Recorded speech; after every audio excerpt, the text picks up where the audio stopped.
ये है जानो जंक्शन।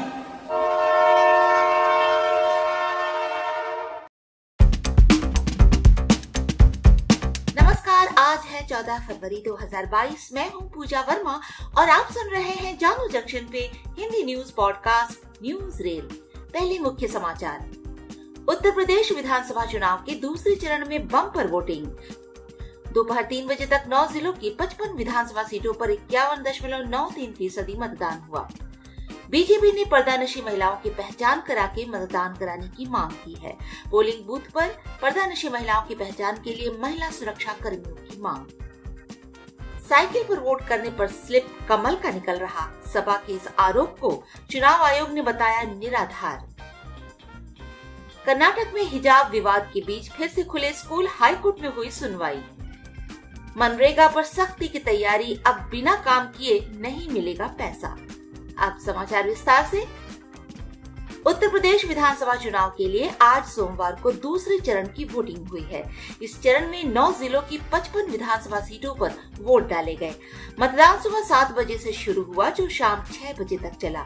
उत्तर प्रदेश विधानसभा चुनाव के दूसरे चरण में प्रदेश में 60.44% मतदान हुआ।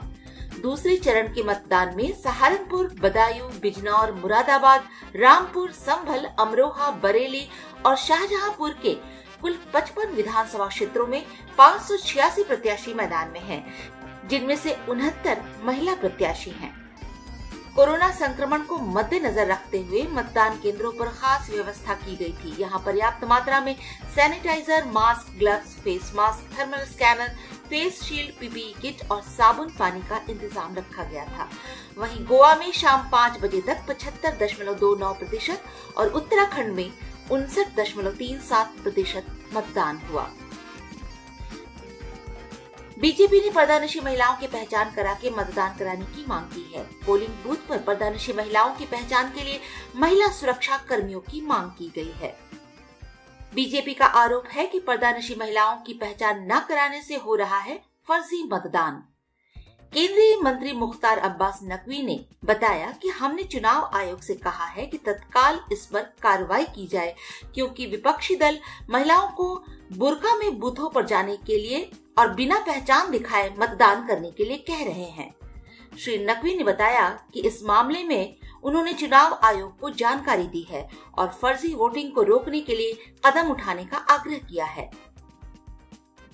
यूपी चुनाव में सेकेंड फेज की वोटिंग के दौरान समाजवादी पार्टी ने आरोप लगाया कि सहारनपुर जिले की विधानसभा बेहट 1 बूथ संख्या 170 पर साइकिल निशान पर वोट करने पर स्लिप कमल का निकल रहा है।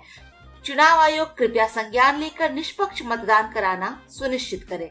हालांकि सपा के इस दावे पर एडिशनल सीईओ ब्रह्मदेव राम तिवारी ने कहा कि ये आरोप पूरी तरह से निराधार पाया गया है। कर्नाटक में मुस्लिम छात्राओं के स्कूल में हिजाब पहनकर आने पर रोक लगाने से उठे विवाद के बीच सरकार ने 10वीं कक्षा तक के स्कूल को फिर से खोलने का निर्णय लिया है। हालांकि 11वीं कक्षा और 12वीं कक्षा के स्कूल बुधवार तक बंद रहेंगे। इन सब के बीच सोमवार को हिजाब पर प्रतिबंध को लेकर कर्नाटक हाई कोर्ट में सुनवाई हुई। उच्च न्यायालय ने स्कूलों और कॉलेजों में हिजाब प्रतिबंध को चुनौती देने वाली याचिकाओं पर सुनवाई कल तक के लिए स्थगित कर दी। पीएम मोदी ने आज पंजाब में एक चुनावी सभा में कहा कि कांग्रेस का कंट्रोल जिस परिवार के पास है, वो पंजाब से अपनी पुरानी दुश्मनी निकालता है। जब तक कांग्रेस उस परिवार के कब्जे में है, कभी भी पंजाब का भला कांग्रेस नहीं कर सकती है। हम देश की सीमाओं को मजबूत करते हैं, लेकिन उनके नेता सेनाओं को गुंडा कहते हैं और उनके शहादत पर सवाल उठाते हैं।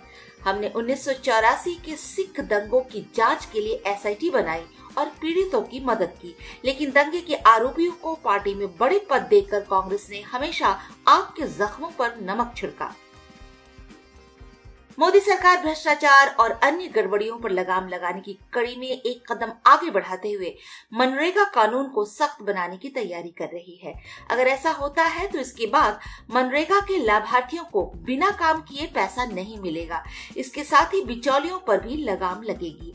खास बात है कि लाभार्थियों और बिचौलियों की सांठ गांठ को भी खत्म करने में मदद मिलेगी।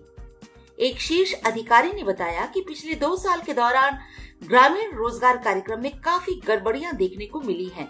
बिचौलियों की साठगांठ की मदद से लाभार्थियों को बिना काम किए पैसे मिल रहे हैं। इसके एवज में बिचौलिए लाभार्थियों से कमीशन लेते हैं। अब इस पर लगाम लगाने की जरूरत है, जिसके लिए सरकार कदम उठाने वाली है। आज के लिए इतना ही। सुनते रहिए जानू जंक्शन पर न्यूज रेल।